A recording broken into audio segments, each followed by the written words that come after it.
no longer sustain life, right? So if we were any closer at all to the sun, that's what would happen to us. Look at the planets further away from us. All of the water that they find on those planets, frozen solid.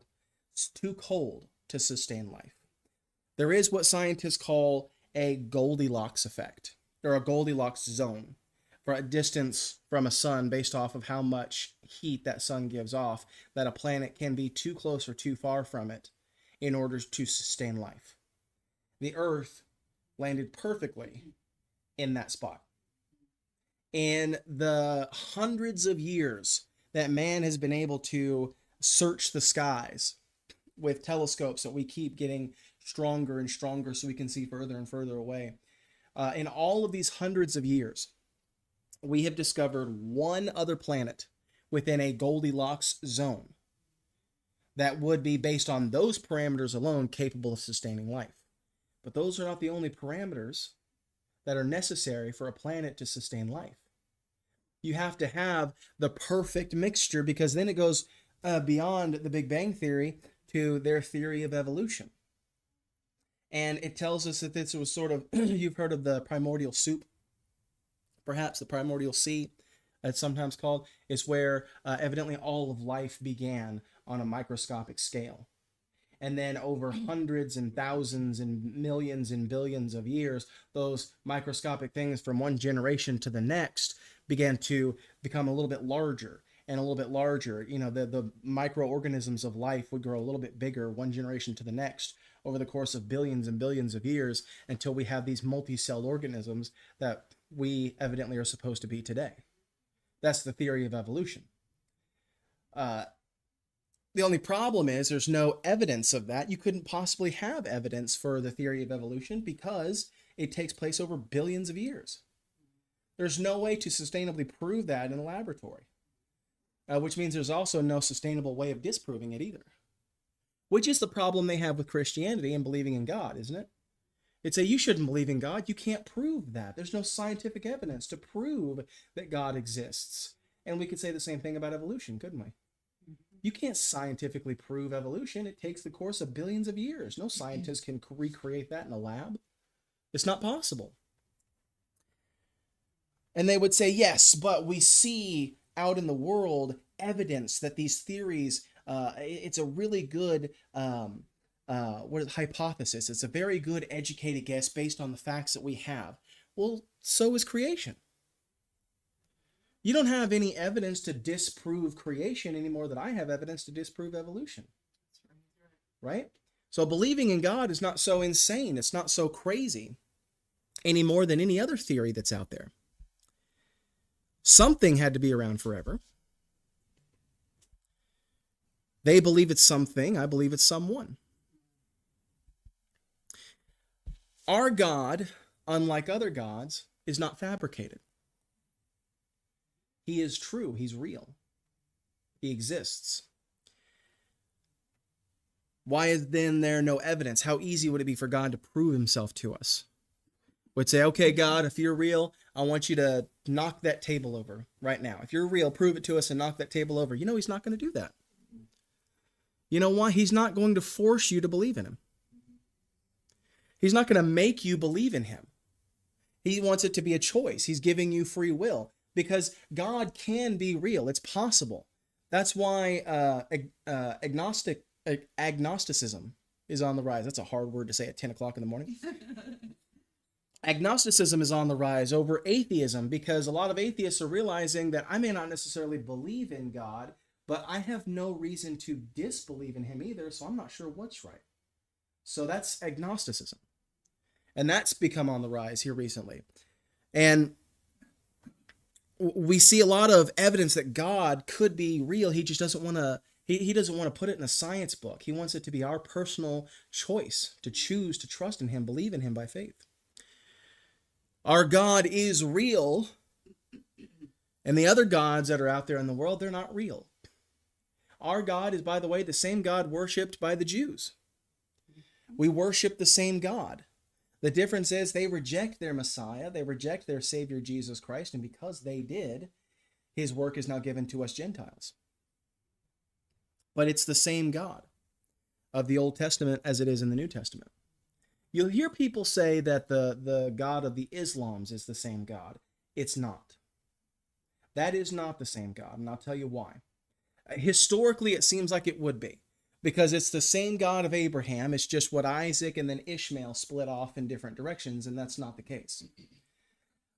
Because when you look at what Islamic people teach and believe, is very, very different than the God that we believe in and the things that our God teaches us. The Old Testament is what the Jewish people believe in. We still have the Old Testament. We believe in that as much as they do. That's why it's the same God. If you've ever read the Islamic book of faith, it's a very, very different God we're describing. In our Bible, for example, I'll give you one example. Our Bible has verses like in the book of Proverbs where it says, lying lips are an abomination unto the Lord. And that God would have us to be, as often as humanly possible, people of honesty and integrity. The Islamic book of faith teaches no such virtue. That if you can do good by lying, you should absolutely do that. There is no teaching of making a priority out of honesty. It's a very different description. You're describing two different people there. If I'm telling you about a person that's honest to a fault, they are honest as often as humanly possible. And then I describe to you somebody who tries to do good by telling lies to people. Those are two different people I'm describing altogether.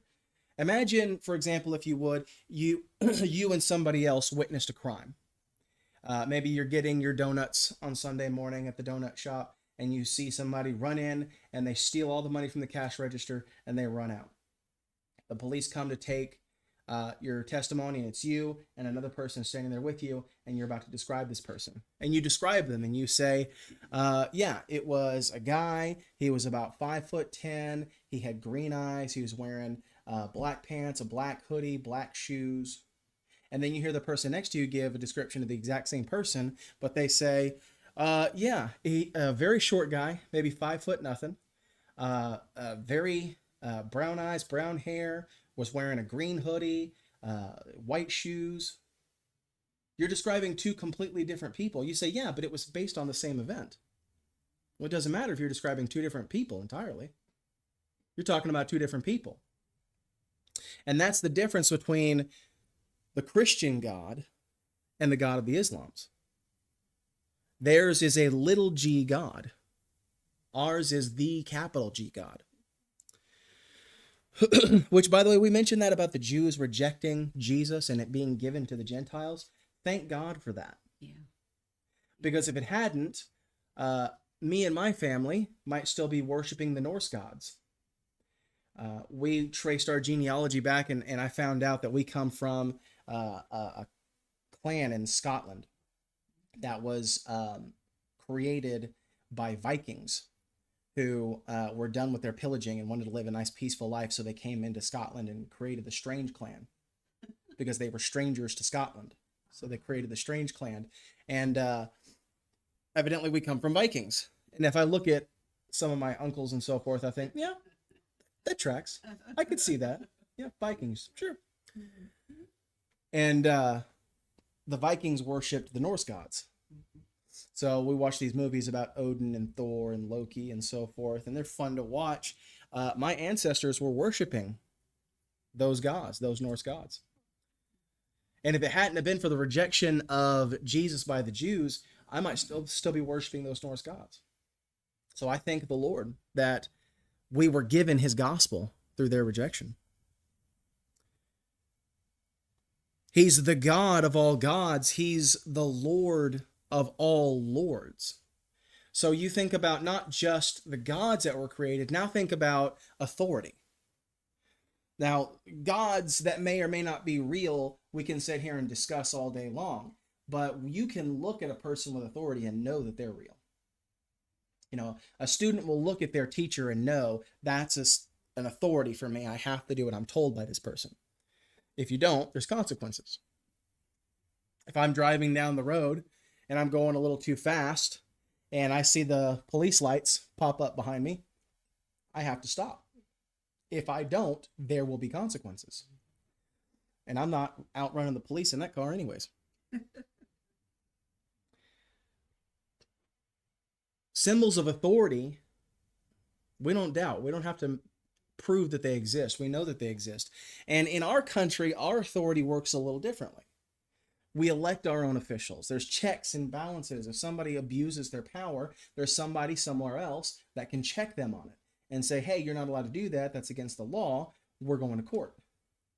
Right? You may have heard in recent history, and we're not going to get into the politics of all of it, but when President Trump was in office and he had to go through those impeachment trials, right? And you learn a lot when you're actually going through something like that for the first time in history.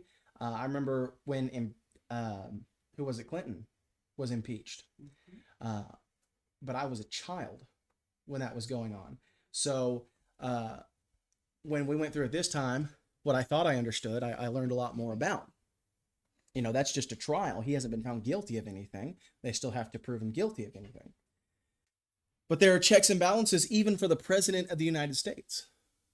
And if Congress goes to abuse their power, they go to pass a law that violates the basic rights given to us in the Constitution, the president can veto that bill, and he checks them.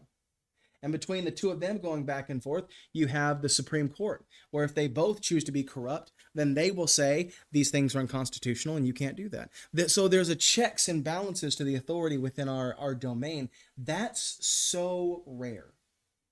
Can I tell you how rare that is this morning, that our government is set up in such a way where abuse of power can be checked in a couple of different directions. In other countries, that's not the case. It wasn't that long ago that in England, that was not the case. 100, 200 years ago, it was a monarchy. There was a king. He was on the throne. And if the king so decided, it was done. And nobody questioned him. Nobody checked him. Nobody took him to court. The king's word was law, and it was final. That's power. A man with an army behind him that can tell anybody what to do at any point, at any time, and nobody has the power to say otherwise. That's a lot of power. But what I want us to realize about lords and kings this morning is that every single king that has ever existed, apart from one bloodline, those were man-made royalty. That was a man-made royal bloodline. That was a man-made king, a man-made lord. Now, you may go to some of these lakes and stuff around here, and you've seen some of the man-made lakes out here. Lake Ray Roberts is one of them. Man-made, it's got the dam on the other side of it. When the water starts to get too low or high, it'll fluctuate. And it's a really nice lake. We go out there all the time. But then they have the natural lakes, right, that weren't man-made. Nobody went out there and dug that out and made it into a thing. Like, that wasn't the case, right? It was a natural, not man-made thing. And that's what we're talking about here, because in the history of the world, there's only ever been one divine royal bloodline, one natural royal bloodline. There's only ever been one. And the people that were a part of it were a part of something above everybody else and above everything else that's existed. When Saul took the throne, he was part of a kingdom that would lead to a divine royalty. That's a rare thing. When David took the throne, he became part of a bloodline that would lead to the King of Kings, to the Lord of Lords, to the one that would rule the entire world one day. And that's a tremendous thing. He's not just our Lord, he's the Lord, and he's the Lord of Lords. This is who God is. Let me grab my timer real quick so I don't go over. This is who he is. He's the God of all gods. He's the Lord of all lords. But then we get into giving thanks for his created works in verse 4 of Psalm 136. He says, "To him who alone doeth great wonders, for his mercy endureth forever. To him that by wisdom made the heavens, for his mercy endureth forever. To him that stretched out the earth above the waters, for his mercy endureth forever. To him that made great lights, for his mercy endureth forever. The sun to rule by day, for his mercy endureth forever. The moon and stars to rule by night, for his mercy endureth forever. So we're giving thanks now for his created works. And we see in verse 5, it mentions a unique phrasing that I really liked. It says, to him that by wisdom made the heavens. By wisdom made the heavens. Because you read a lot about creation in the Bible, but when we read it here, it's talking about the wisdom that God used to make this world. And it goes in even further about the sustainability of life on planet Earth. Do you realize how delicate and how perfect the sort of ecosystem we have on planet Earth is? Mm-hmm. That it's balanced in such a way that the food chain works out so perfectly, so that if one population of one creature becomes too large, nature has a way of balancing those things out. Right? They sustain themselves. We sustain life and able to do so here on planet Earth. There's wisdom within this creation, that God knew what he was doing when he was creating. That he put the sun where he did, that he put the moon where he did, and how these things affect our planet. How these creatures live near to these creatures, and they can sort of cohabitate and help each other out. These plants and these seeds, you know how amazing it is that if evolution was true and there was no God, that plant life works the way that it does, that requires, to me, it would require more faith to believe that than it would be to believe in God. Because plants bear their own seed and house them in fruit that the animals like to eat, that then through the process, it's breakfast, I won't go into a whole lot of detail, but that seed is naturally fertilized into the ground, and that plant grows from that. We don't have to plant. Nature, you ever notice, like, you can go out in the wilderness, there's all kinds of trees and wildlife and plant life out there. Nobody went out there and planted all that stuff. It grew by itself. And the fact that the earth is created in such a way that it's capable of growing and sustaining life in that way. The fact that plant life gives off the oxygen that we breathe, and that we breathe out the carbon dioxide that the plants need in order to grow. What a perfect world we live in. There's wisdom within his creation. Everything works together to sustain life here on planet Earth. It's a beautiful thing. We see in verse 6, it says, to him that stretched out the earth above the waters. You can almost picture the hands of God sort of shaping the earth into the perfect realm of life that he wanted it to be. And by the way, it doesn't look like that anymore today. Sin and the flood and so forth came in and sort of changed the world in incredible ways. Christians, by the way, the Bible does back up the concept of Pangea. I don't know if you knew that or not, but if you don't know what Pangea is, if you take all the continents of the world, and you might have done this in school some, I think we did it in school a little bit when I was in elementary, they fit together almost perfectly like a puzzle piece, like pieces of a puzzle, and you can fit them all together to make one like supercontinent. There's a little chunk missing in the middle of it there that they call Atlantis. I like to call it Eden. But that's just my theory. I can't prove that with Bible. But anyways, it fits together perfectly.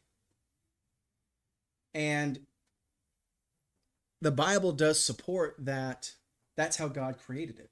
The land was all together when he created it. Even the phrasing of this psalm, it sounds as though it was one land. The context doesn't indicate multiple lands popping up in different places. But how perfect is that? That God stretched it almost like a sculptor. Have you ever seen a sculptor work with clay? Someone who's a master at their craft, and just really watch them. Sometimes there's videos on TikTok and stuff like that. I love those satisfying videos. A guy weed eating out there, and it makes this mangled up yard look so perfect and beautiful. It's so satisfying to me. But sometimes you'll see like these sculptors, and they'll be working with this clay, and they just so masterfully just take this lump of nothing and turn it into this beautiful sculpture. It's just amazing things that these masters of their craft can do. And this is what I imagine God looked like creating earth. Just a master craftsman at his craft, perfectly and beautifully creating everything. A tremendous picture of the Creator God. And then in verse 7, it starts to say, to him that made great lights. Now we have the light giver being talked about in verse 7. And then in verses 8 and 9, it goes into more detail about those lights, the power and the heat of the sun. In verse 8, the sun to rule by day. This is why we live in the daytime and not the nighttime. Our bodies are not built to be in the nighttime all the time. Your body physically needs to be in sunlight. The sunlight gives us what's called vitamin D. And your body needs that the light puts into you. There's vitamins. Your body is actually literally being sustained by the sunlight. We need that physically. You need it mentally as well, because sometimes as a therapist, when people start to really get down, there are some things that you can look into the chemicals of their brain and say, well, if you try to do these things, it might level you out. It might help you be happier. You've heard them maybe say, drink a lot of water. Anybody heard that before? A couple people. Another one they say is go for a walk, right? Get out in the sunshine, go for a walk, get some exercise. That'll help you feel better. But also the sunlight is supposed to help your disposition as well. And these are all things these are all things that the sun does for us, and it's a tremendous thing. That God created the sun for us to be sustained by. The power and the heat of the sun to give us life and light. We see the beauty and reflection of the moon in verse 9, as I love to talk about the moon, because the moon is such a picture of the Christian. You know, the moon has no light of itself. There's not really moonlight. There is moonlight, but it's not really light from the moon. When they went to the moon, they were amazed to find that the moon is covered in this really special kind of dirt, this really special kind of sediment all over the moon. That what it does is it reflects the light of the sun onto the earth. So when you see moonlight out in the night sky, it's actually sunlight being bounced off the moon onto us. So it doesn't have its own light. It gets light from the sun, and it shines that onto the earth. In the same way that we have no light in and of ourselves, we reflect the light of the S-O-N sun to the earth. Let your light so shine before men that they may see your good works and glorify your Father which is in heaven. The tremendous light giver, we give thanks to God for his created works. And through all of these things, we see that his mercy endureth forever. Because he is perpetually who he is. He is God. He says, I'm the Lord and I change not. And after that, he says, therefore you sons of Jacob are not consumed. Right? He says, because I don't change, and because I'm merciful, and because I am who I am, I continue to be the kind of God that will not destroy you, that doesn't get sick of you. I don't change the way that you do. I'm the same forever. His mercy endureth forever. We can see in his creation that his mercy endureth forever, because when his perfect world was destroyed by us, he might have gotten frustrated, destroyed it, and start over. How many sculptors have something happen to their clay, to their work, whatever it is, to their painting, and they destroy it, throw it away, start all over? God didn't do that with his art form, which is creation. What did he do? He allows us to sustain. He continuously, his mercy endureth forever. We see in verse 10, giving thanks for the testimony of Israel.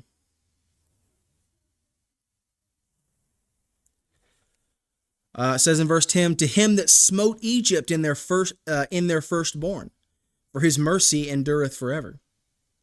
And brought out Israel from among them, for his mercy endureth forever, with a strong hand and with a stretched out arm, for his mercy endureth forever.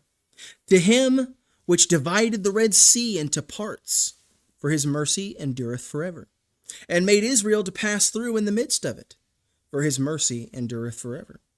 But overthrew Pharaoh and his host in the Red Sea, for his mercy endureth forever. To him which led his people through the wilderness, for his mercy endureth forever. To him which smote great kings, for his mercy endureth forever, and slew famous kings, for his mercy endureth forever. Shihon, the king of the Amorites, for his mercy endureth forever. And Og, the king of Bashan, for his mercy endureth forever. These are kings that they fought while they were in the wilderness, by the way. And gave their land for an heritage, for his mercy endureth forever, even an heritage unto Israel his servant, for his mercy endureth forever. The testimony of Israel about God and who he is, and how its continuity is sustained through the same kind of God we see in creation, the same kind of God we see even leading up before Abraham. As Israel talks about what God has done for them and the kind of God that he is, it's the same God all the way through. He doesn't change. He's consistent. We're not describing somebody different. It's the story changes. Because he'll tell you, well, the New Testament God behaves differently than the Old Testament God. No, he doesn't. He really doesn't. You say, well, Jesus was merciful and loving and forgiving, and God the Father is the God of the Old Testament. He's angry and vengeful and wrathful and destroys people. That's not true. You say, Pastor, how can you say that's not true? Everybody in the world can say that's not true. Every child who's ever been to Sunday school can quote a verse that undoes that entire concept. Who sent Jesus to the earth in the first place? That wrathful, vengeful, angry God of the Old Testament is also the loving, kind God of the New Testament. When you don't really understand what you're reading there in the Old Testament, it may come across like, oh, God hates people and he wants to destroy them. He doesn't. He could have done that. He could at any point just destroy this whole thing and start over. That's not what he's done. But we see his love for his people in the testimony of Israel here. In verse 10, we see what might be considered a bit of a contradictory statement. To him that smote Egypt in their firstborn, his mercy endureth forever. You might say, that doesn't sound like mercy. He killed all the firstborn, young and old, no matter who they were. Everybody died. He's so merciful. It doesn't sound like mercy until you know the context of the story, right? Because there were 9 plagues that came before that didn't kill anybody. And he wanted more than anything for this Pharaoh to let Israel go. Gave him 9 other plagues and chances. Really intense things happening. We go from flies and frogs and so forth covering the entire land for days on end, to murrain and this sickness going over all the cattle and killing all the cattle. And then you have literal fire, hail and fire coming down from the sky, to God making darkness cover the entire land of Egypt. I mean, God was really trying to get Pharaoh to let his people go, and gave him many chances before this. His mercy truly does endure forever, but his mercy is also primarily for his people. It'd say, who's his people? Anybody who wants to be. It'd say, no, Pastor, that's not true. His people is Israel. Yes, but you know who gets to be Israel? Anybody who wants to be. Just like anybody who wants to be a Christian. Who gets to be a Christian? Anybody who wants to be. There's no entry fee. There's no monthly down payment. This isn't Netflix. You get to be a Christian for completely free. So we see the power and the authority to smite, but only as necessary for the freedom of his people. That didn't come for a very long time. Generations passed before God finally called on Moses to bring these plagues upon Egypt. We see also verses 13 through 15 talk about the king of the ocean, This was one of the things in the New Testament you read about when the red, not the Red Sea, the oh brain, come on, the Sea of Galilee. And when they're trying to cross and the storm shows up and it's bucking them back and forth and they're scared, and Jesus walks to the front of the boat. He says, "Peace, be still," and the wind stops and the water calms down. And how amazing that is when we read that, and it truly is. But then go back to Exodus, and God has commanded the ocean to split in half. He's commanded the water in the ground to come up out of the sediment at the bottom of the ocean and dry, so that the ground is dry, that they can walk on dry shod. Because even if the water had parted, like there's no way they're crossing that many people. It's like 1 million people, literally, crossing. Have you ever tried to walk on the bottom of the lake? You're not going to get very far. So God commanded the Red Sea to part, and it parted. And you've heard maybe tales about sailors and their songs and so forth about the ocean being a cruel mistress, the untamable seas, and that sort of a thing. And it's amazing to me how God can tame something so wild and untamable as the oceans. That there is nothing that God cannot control and tame and put under his own authority. The king of the untamable oceans. We see in verse 16 the prosperity of the provider. He led his people through the wilderness. And the great tale about the wilderness is that they were taken care of. They were provided for. It might have been that they would have had to have found a way to hunt and provide for themselves out in that wilderness, but it was Israel. So you hear a lot of times of, "We're hungry." And you almost feel like a parent with your kids in the back seat, where God's almost like, "Eat the goldfish I gave for you in the back. We'll be home in a minute. Stop complaining." That was God through the wilderness. And Israel's going, "We're hungry." And God going, "Eat the manna I gave you in the back. You'll be in the promised land in a little bit. Just calm down. We're thirsty. Get some water from that rock." It says in all those 40 years that they wandered through the wilderness, their clothes never wore out. Their shoes never wore out, that God kept those things. But would we have considered that a blessing? Would we have even noticed?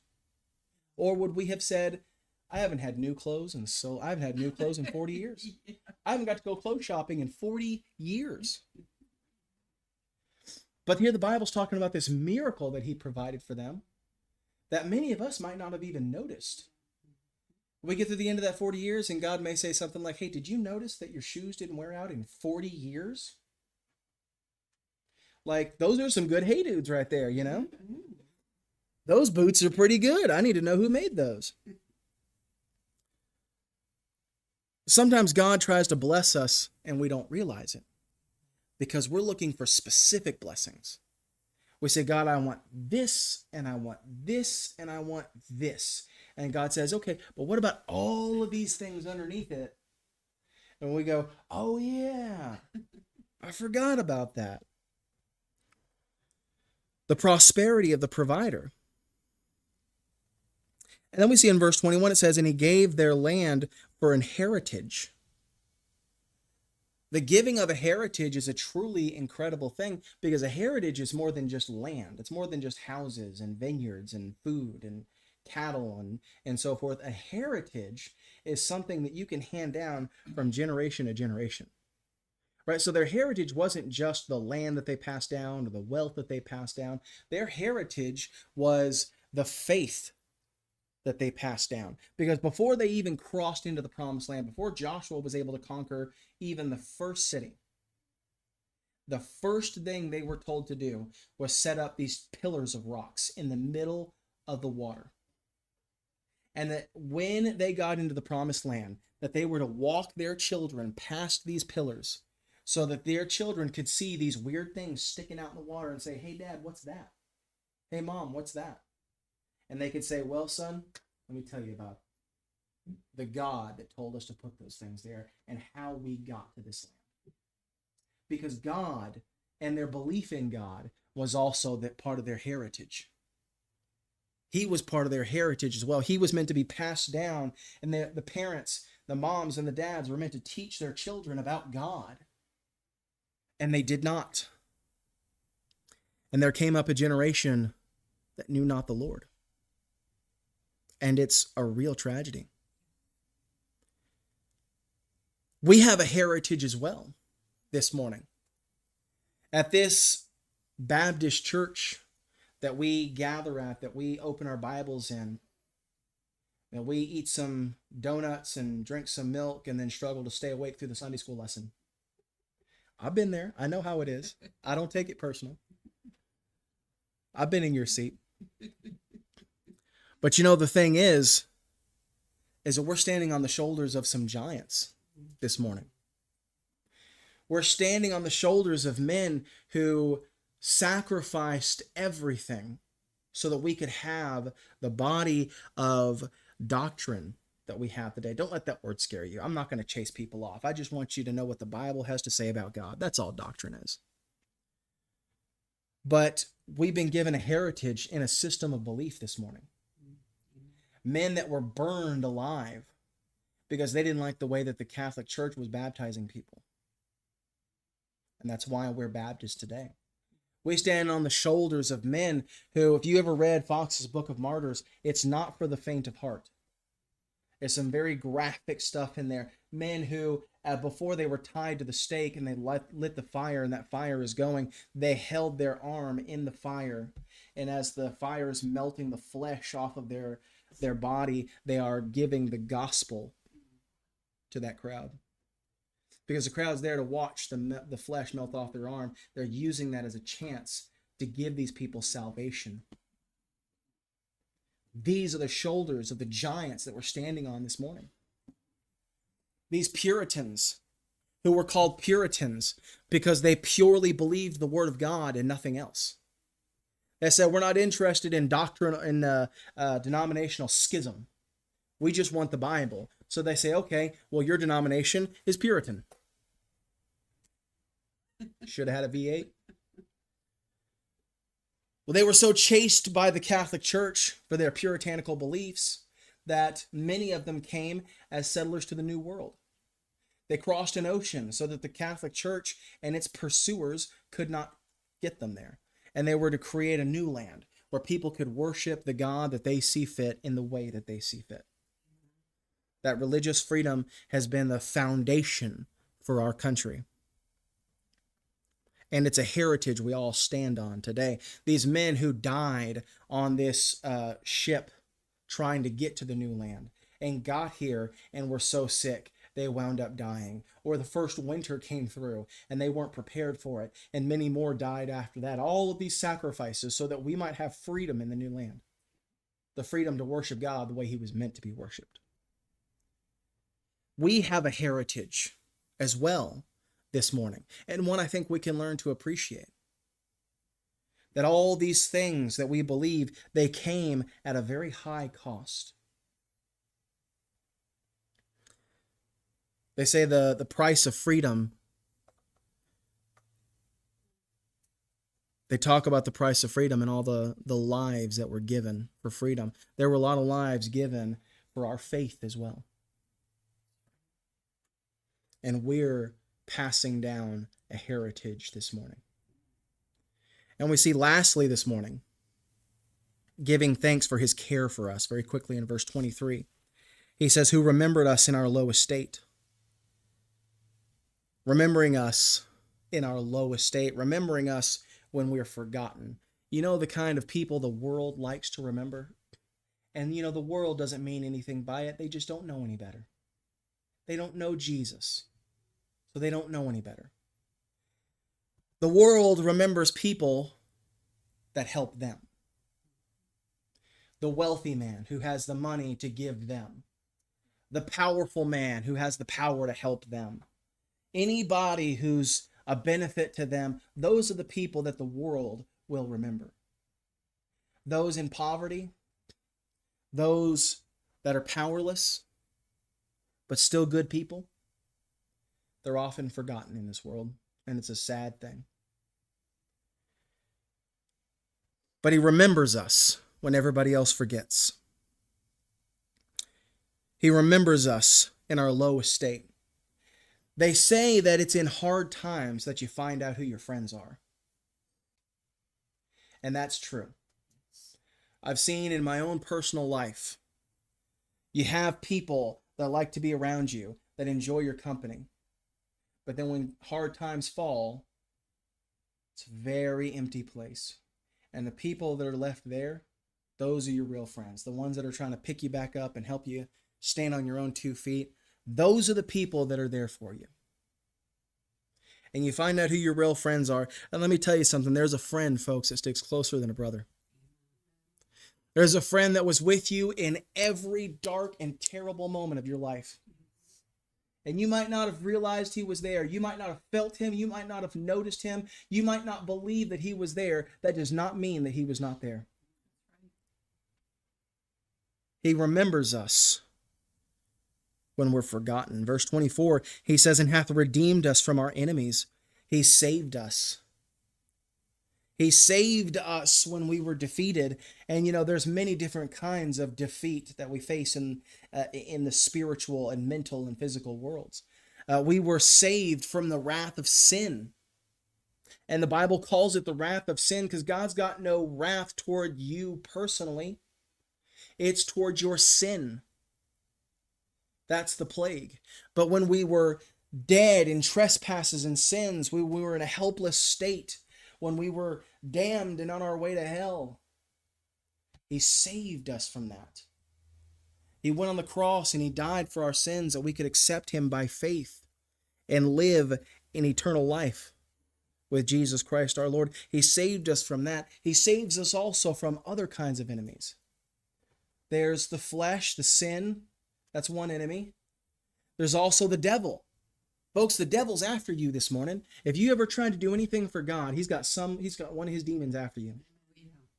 He's got somebody coming after you this morning.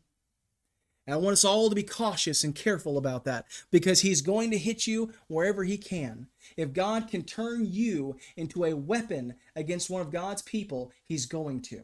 So you watch your anger this week. All right? You watch your words this week because they are poison. And they hit hard, and they hit fast, and they deal quick in their pain. And once that poison's come out of your tongue, you cannot take it back. Satan has used you. Let's be cautious that we're all encouraging to one another this week. If you're feeling angry and upset and like you're going to say something to get back at somebody, I would encourage you to go step away.